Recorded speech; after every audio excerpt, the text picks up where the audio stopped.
Alam mo, minsan, kahit sabihin mo na wala na talaga sa puso mo ang nakaraang bumihag sa'yo, hindi may iwasan na masasaktan ka sa mga bagay na darating. Kagaya ng nakaraang hindi nakagaya sa nagdaan.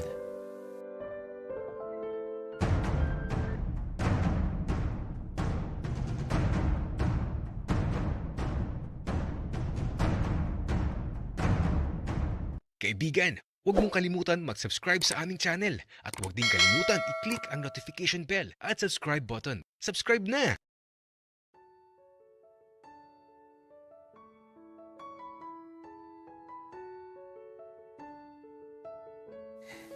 Man, buti na lang at hindi nagagalit sa'yo yung asawa mo. Buknoy, syempre, may tiwala sa akin yun. At saka, kapag ikaw yung kasama ko, naku, walang dapat isipin yun. At saka nagsabi naman ako na lalabas tayo. Basta uuwi daw ng maaga. Man, maaga ba o umaga? Buknoy, basta bago magliwanag dapat nakauwi na tayo sa kondo. Wika ni Eman. May kondo din kasi sa Eman. Sa tabi lang din talaga ng unit ko. Mag best friend ayaw magkahiwalay. At eto, nasa bar lang kami.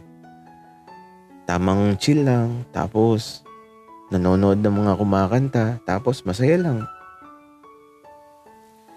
Hindi na nga namin namalayan ang paglipas ng mga oras. Hindi naman kami lasing, pero pauwi na din kami.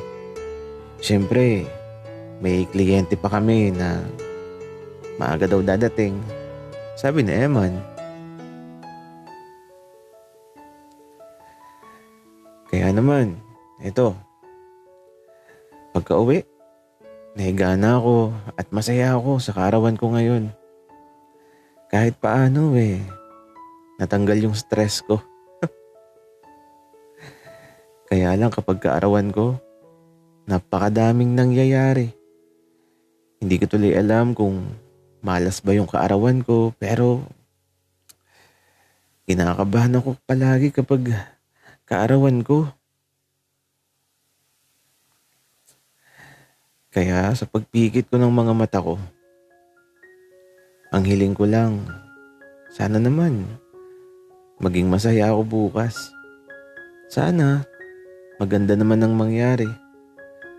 Kasi napapagod na ako na lagi na lang may problemang dumadating tuwing kaarawan ko. Ang gusto ko lang naman, maging masaya. Yun lang, maging masaya lang. Kaya naman eto, sa pagpasok namin ni Eman sa opisina, syempre, dapat pogi. At dapat, kapag nakita kami nung bibili ng sasakyan makuha namin sa tingin. Alam nyo na siguro ang ibig kong sabihin. Gagamitan nyo ng charm, mga matatamis ng ngiti, mga tingin na nakakatunaw, at mga salitang hindi matatanggihan. Nakahanda na din ng wine para sa kliyente namin. At eto, naghihintay lang kami. At sa paglipas ng mga oras, eto na nga ba yung sinasabi ko. Tanghali na wala man lang napasok dito at nagtatanong ng tungkol sa mga sasakyan. As in, sobrang boring. Naalala ko tuloy nung nakaraang taon. Kaarawan ko din nun. Tapos, wala kaming nakausap na kahit isang tao man lang na nagtanong ng sasakyan. Tapos, umuulan pa ng malakas. Ay, ngayon naman, mainit. Kaya lang, mamalasin nata. Ay, nako talaga. Man, tanghali na. Bakit wala pa yung kliyente mo?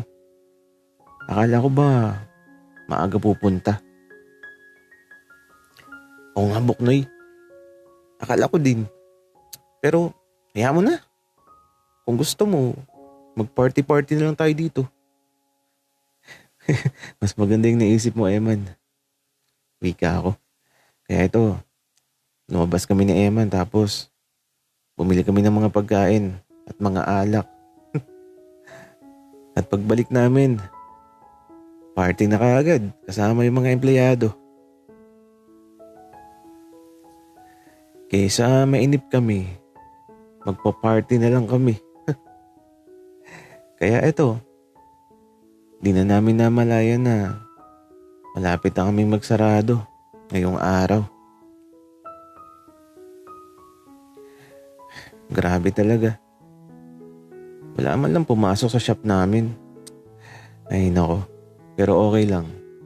Masaya naman kaming lahat dito.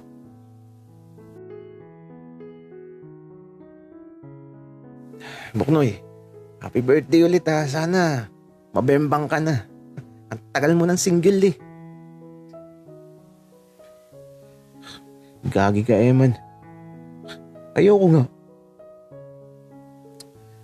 Bakit naman, Buknoy? Umaasa ka pa din ba kay E-Boy? Ikaw kasi, nag-inarte ka. Kaya yan, nawala na lang. At di natin alam kung buhay pa ba yung taong yun. Man, alam mo, tama na. Tanggap ko na. At alam kong tatandaan na lang akong mag-isa. Buknoy, hindi yan totoo. Kasi isasamahan kita hanggang sa pagtanda mo. Mag-best friend tayo, di ba?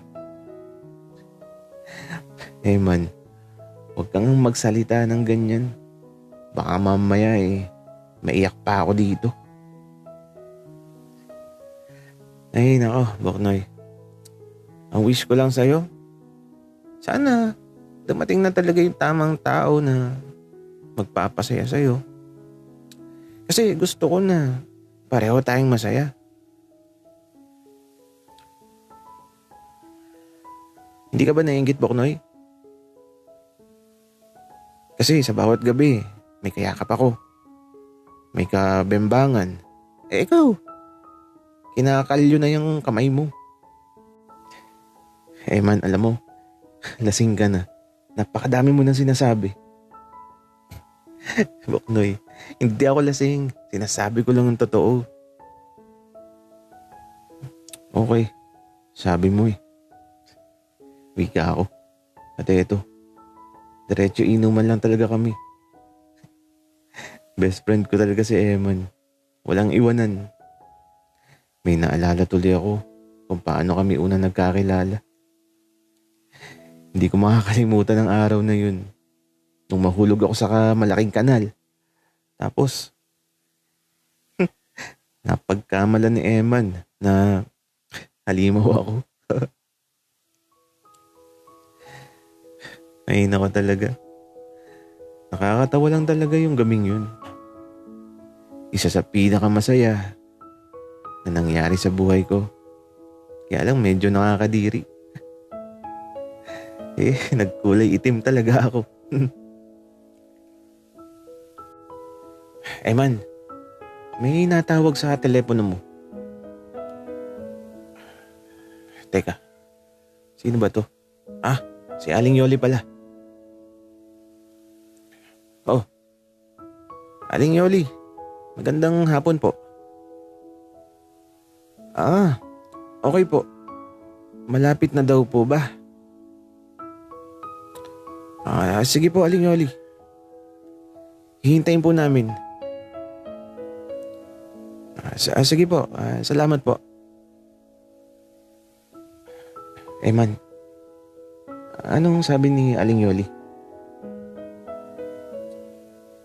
Buknoy, papunta na daw yung bibili ng sasakyan. Nice naman, man. Sige, hintayin na natin. Kaya eto, inayos na namin yung sarili namin.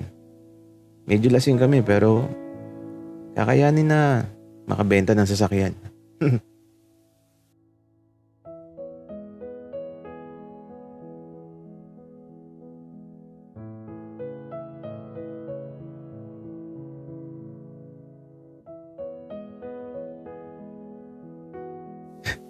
Anong model ba yung gusto mo? Kahit ano. Basta unang makita ko at magustuhan ko, di yun na. Ganun kasi naman 'di ba? Kapag una pa lang at gusto mo, dapat huwag mo na pakawalan. Hoy, Iboy. Sasakyan ang pinag-uusapan natin ha. Bakit ba may hugot ka? Wala naman baste. Basta kapag nakita ko at nagustuhan ko, yun na yung bibiling ko.